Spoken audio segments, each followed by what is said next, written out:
नाज़रीन आदाब, ETV Urdu news में आपका खैर मकदम और आप देख रहे हैं 9 PM खबरनामा। सबसे पहले नजर हेडलाइंस पर। साथ आ सकते हैं आजम खान, असदुद्दीन अवैसी और इमाम अहमद बुखारी। यूपी असेंबली इंतखाबात के पेश नजर मिला सकते हैं हाथ।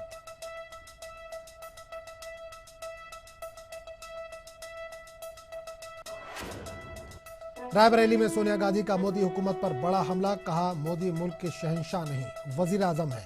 कहा मुल्क में है खुश्क साली लेकिन मोदी हुकूमत कर रही है झूठी तशहीर।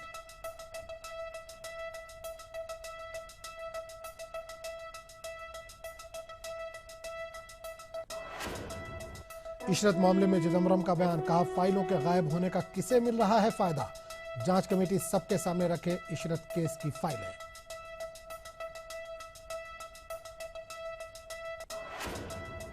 महाराष्ट्र के वर्धा में फौजी असलाह डिपो में लगी आग, 2 सीनियर फौजी अफसरों समेत 16 जवानों की मौत। वजीर आजम ने किया अफसोस का इजहार। 1 जून से मरकजी हुकूमत कहीं देगी राहत तो कहीं पड़ेगी महंगाई की मार। सर्विस टैक्स में हुआ इजाफा, ज्वेलरी पर नहीं लगेगा टीसीएस।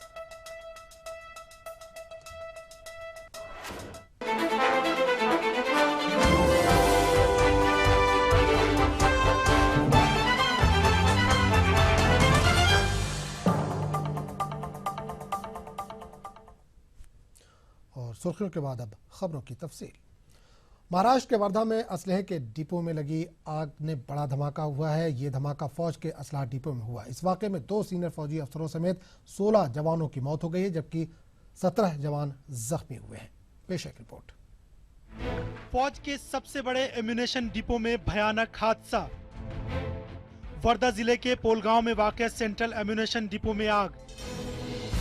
हादसे में 2 अफसरान समेत तकरीबन 16 जवान शहीद, 17 जख्मी जवान अस्पताल में दाखिल। जख्मी और शहीद होने वालों में फायर अमला के मुलाजमीन भी शामिल।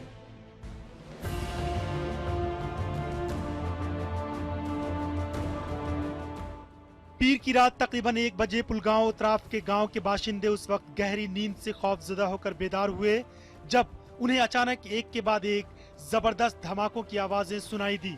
जब उन लोगों ने सेंट्रल एम्यूनेशन डिपो से आग के भड़कते हुए शोले देखे तो उन्हें धमाकों की आवाज का अंदाजा हो गया। गोला बारूद के जखीरे में लगी आग को काबू में करने के लिए मौके पर मौजूद फौज के एहलकारों ने मोर्चा संभाला। इस ऑपरेशन के दौरान कुल 16 अफराद शहीद हो गए। मरने वालों में 2 अफसरान समेत 1 जवान और 13 फायर ब्रिगेड के मुलाजमीन शामिल हैं, जबकि कुल 17 अफराद जख्मी हो गए। बावजूद इतने बड़े जानी और माली नुकसान के दीगर जवानों ने आग पर काबू पाने में बहादुरी का मुजाहरा किया और मुसलसल जद्दोजहद के बाद आग पर काबू पा लिया। As per the initial reports, fire broke out at approximately 1 o'clock early this morning. In our efforts to douse the fire, 2 officers and 14 personnel, to include 1 army jawan and 13 civilian firefighting staff, lost their lives. Actions to assess the damage are currently in progress, but the army has ordered an inquiry to investigate into the accident. एहतियात के तौर पर ammunition depot के इतराफ वाक़ तकरीबन 10 से 15 देहात को खाली कराया गया। दूसरी जानिब वजीर आजम नरेंद्र मोदी, वजीर आला फडणवीस और वजीर दिफा मनोहर पारिकर ने इस हादसे पर अफसोस का इजहार किया। आर्मी चीफ दलबीर सिंह सुहाग और वजीर दिफा मनोहर पारिकर ने एम्यूनेशन डिपो पहुंचकर हालात का जायजा लिया। 9 अलग अलग शेड्स 100 मीटर, 150 मीटर, 200 मीटर के अंतर पे है। अगर ये आग उधर पसरती तो और एक्सप्लोजन हो सकते थे। तो वो इंक्वायरी फाइंड आउट करेगा, लेकिन प्राथमिकतः इसमें घातापात की आशंका बहुत कम है, करीबन नहीं है। आर्मी अफसरान के मुताबिक आग लगने की वजह मालूम नहीं हो सकी है। अलबत्ता इस मामले में जांच के अहकाम दे दिए गए हैं।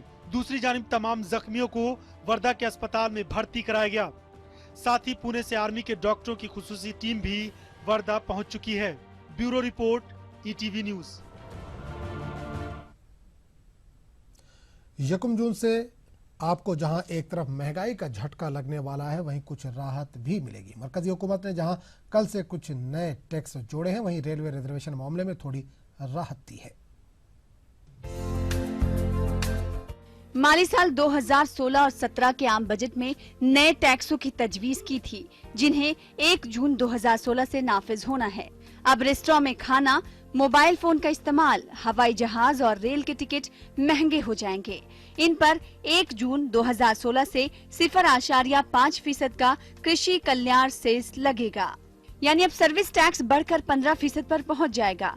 वहीं अगर आप 10 लाख रुपए की प्राइम टैग वाली कार खरीदने की तैयारी में हैं, तो 1 जून 2016 के बाद कुछ ज्यादा खर्च करना होगा। अब 10 लाख रुपए से ज्यादा की कीमत वाली सभी कारों पर 1% ज्यादा टैक्स देना होगा। वहीं नया महीना सिर्फ महंगाई का नहीं, राहत भरा भी होने वाला है। हुकूमत ने 2 लाख रुपए और इससे ज्यादा की गोल्ड ज्वेलरी की नकद खरीदारी पर 1% का TCS लगाने का फैसला वापस ले लिया है।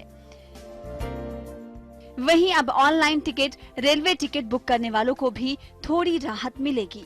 1 जून से क्रेडिट या डेबिट कार्ड से टिकट बुक करने के लिए अब ज्यादा पैसे नहीं देने होंगे। पहले टिकट ऑनलाइन टिकट बुकिंग के लिए 30 रुपए ज्यादा देने होते थे। अब कार्ड से ये बुकिंग बिना किसी चार्ज के होगी। इसके साथ ही 1 जून से PF अकाउंट से 50,000 रुपए तक निकालने पर DTS नहीं काटा जाएगा। Bureau report, ETV news. Congress सदर सोनिया गांधी अपने पार्लिमानी हल्के रायबरेली पहुंची, जहां इन्होंने मोदी हुकूमत पर जमकर निशाना लगाया। सोनिया ने कहा कि मोदी को मुल्क के शहंशाह नहीं है बल्कि वजीर आजम है। उन्होंने कहा कि मुल्क में खुशकसाली है और मोदी हुकूमत झूठी तशहीर कर रहे हैं, क्योंकि बीजेपी की कोशिश हिंदुस्तान को कांग्रेस से पाक करना है। मैंने कभी ऐसा नहीं देखा। प्रधानमंत्री एक प्रधानमंत्री है, शहंशाह नहीं है, देश का प्रधानमंत्री है। ये तो कांग्रेस मुक्त भारत का के षड्यंत्र का एक बार बार रोज नया किस्सा, नया कदम उठाना, रोज कुछ न कुछ ये लोग बहाना बनाते हैं। महाराष्ट्र से राज्यसभा के लिए उम्मीदवारी का पर्चा दाखिल करने के बाद कांग्रेस के senior leader P Chidambaram media से रूबरू हुए, जहां उन्होंने महाराष्ट्र कांग्रेस का शुक्रिया अदा करते हुए इशरत जहां केस पर भी अपनी बात रखी। मीडिया के सवालों का जवाब देते हुए पी चिदम्बरम ने कहा कि मामला अभी जेर तफ्तीश है। इन्होंने कहा कि कुछ कागजात गायब हैं और इसका फायदा सिर्फ उन्हीं लोगों को हो सकता है जो इल्जाम लगा रहे हैं। इन्होंने कहा कि जांच कमेटी इन कागजात को तलाश करे। These papers are missing. Who gains by losing these papers? There's only those who make the accusations gain by these papers. These papers will completely vindicate what I have been saying. Why should I react? I want them to place the entire file in the public domain, including the mistakes. खबरों का सिलसिला जारी रहेगा, लेकिन एक छोटे से वक्फे के बाद।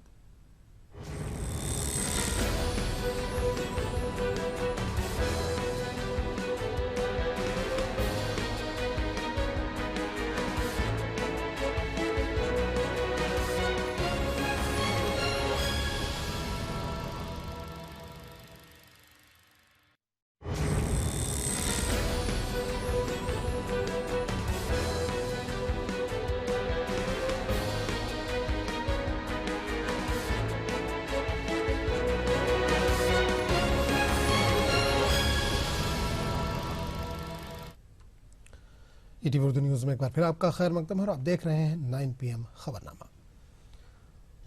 मुल्क में इंतखाबात से कबल कई तरह के गठजोड़ और इत्तेहाद वजूद में आते हैं और हर बड़ी छोटी पार्टी अपने सियासी ज़मीन तलाश करने के लिए अपने हरीफ से भी हाथ मिलाने में कोई मौका हाथ से जाने देना नहीं चाहती। पेश है रिपोर्ट। आजम, ओवैसी और बुखारी मिला सकते हैं हाथ। यूपी असेंबली इंतखाबात के पेश नजर मिला सकते हैं हाथ। इमाम बुखारी ने इत्तेहाद की कोशिश की तस्दीक की। मुस्लिम वोट बैंक पर सियासी रोटियां सेकने वाली सेकुलर पार्टियों को मुंह तोड़ जवाब देने और अपने सियासी वजूद को मनवाने के लिए अब कुछ अहम मुस्लिम लीडर अपने तमाम इख्तलाफात को फरामोश करते हुए हाथ मिलाने की तैयारी में हैं। उत्तर प्रदेश असेंबली इंतखाबात 2017 में मजबूती के साथ मैदान में उतरने की तैयारी कर रहे ऑल इंडिया मजलिस इत्तेहादुल मुस्लिमीन के सदर असदुद्दीन ओवैसी सूबे की मुस्लिम लीडरशिप को अपने साथ लाने की जद्दोजहद कर रहे हैं। चुनाचा उत्तर प्रदेश के मौजूदा सियासी पस मंजर में उन्हें बड़ी कामयाबी मिल सकती है।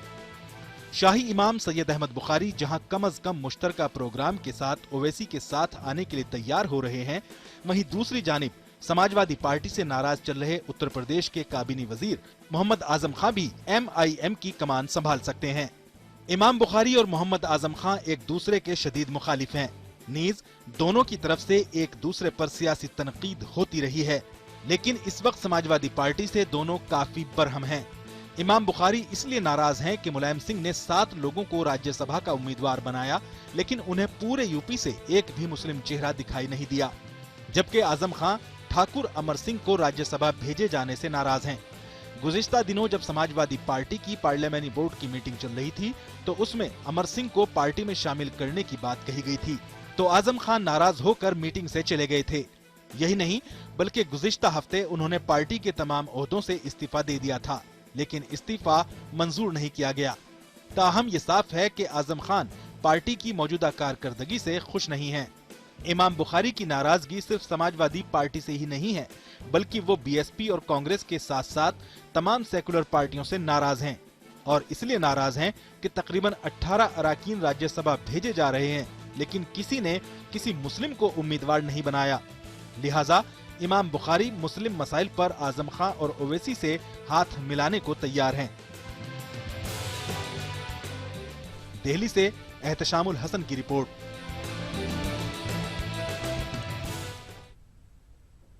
खबरों का सिलसिला जारी रहेगा, लेकिन एक छोटे से वक्फे के बाद।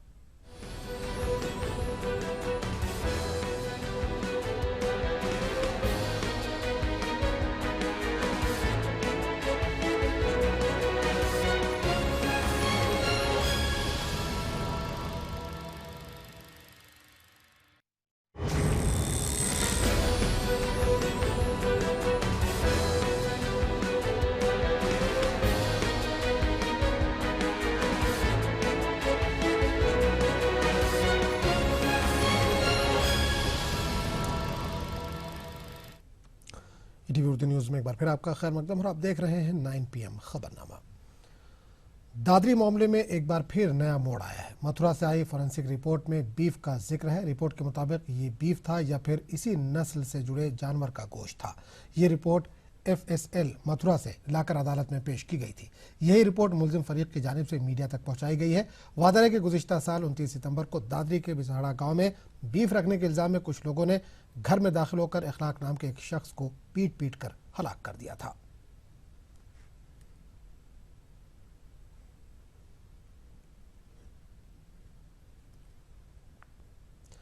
नायब सदर हामिद अंसारी अपने मराकश दौरे पर हैं। आज यहां हिंदुस्तान और मराकश के दरमियान 5 मुआहदों पर दस्तखत हुए। ये मुआहदे मराकश के दारुल हुकूमत रबात में हुए। इस दौरान नायब सदर हामिद अंसारी और मराकश के वज़ीर आज़म मौजूद रहे। दोनों ममालिक के दरमियान वज़ारत ख़ारजा के अफसरान की ट्रेनिंग समेत IT और सकाफती शोबों में दस्तखत हुए।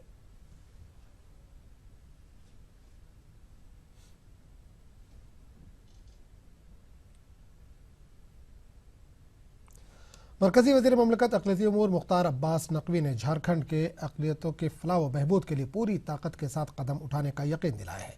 राज्यसभा के लिए झारखंड से BJP के उम्मीदवार की हैसियत से पर्चा नामजदगी दाखिल करने के बाद ETV के साथ खास बातचीत में इन्होंने ये यकीन दहानी कराई। मुख्तार अब्बास नकवी से खास बातचीत की हमारे नुमाइंदे नौशाद आलम ने।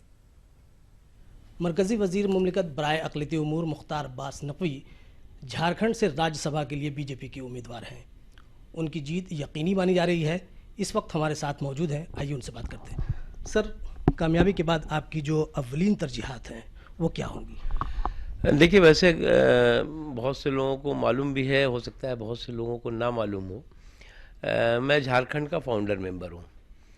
झारखंड के निर्माण के वक्त से मैं झारखंड के साथ जुड़ा हुआ हूँ, और मुझे पार्टी ने, मैं उस वक्त पार्टी का ऑल इंडिया जनरल सेक्रेटरी था, और मुझे पार्टी ने झारखंड में का पहला प्रभारी, राज्य पहला बना और पहला प्रभारी भी मैं बना, और झारखंड में पहली सरकार भी बनाने का मुझे सौभाग्य हासिल है। और उसके अलावा भी झारखंड में लोगों से, कार्यकर्ताओं के साथ, लोगों के साथ हमारा मिलना जुलना, लोगों से संपर्क संवाद लगातार होता रहता है।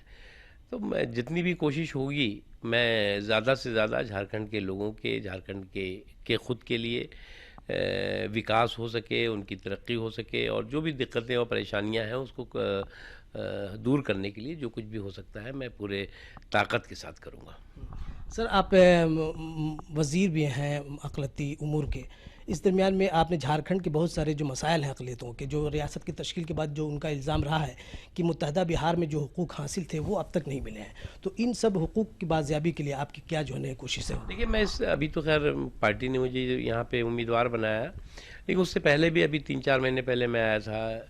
कई इदारे हैं, इस्लामिक इदारे, उनमें गया था मैं, एजुकेशनल इदारे हैं, उनमें कुछ दिक्कतें थी, कुछ बातें थी, उनके बारे में मैंने बात करी।